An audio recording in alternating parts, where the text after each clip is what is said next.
How to download Windows 11 or Windows 10 ISO. Open Rufus. If you don't have Rufus, open your favorite browser, search Rufus, open Rufus website, download this software. Rufus 0.4.11 standard. When you download Rufus, open Rufus, click here, download, again download button.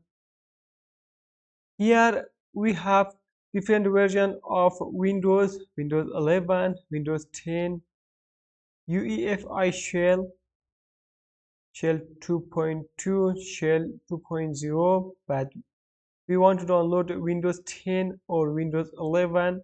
Select your Windows. It is the same anyone you want, just select your Windows, then continue. Here we have one release, continue. Edition, it is Edition Pro, continue.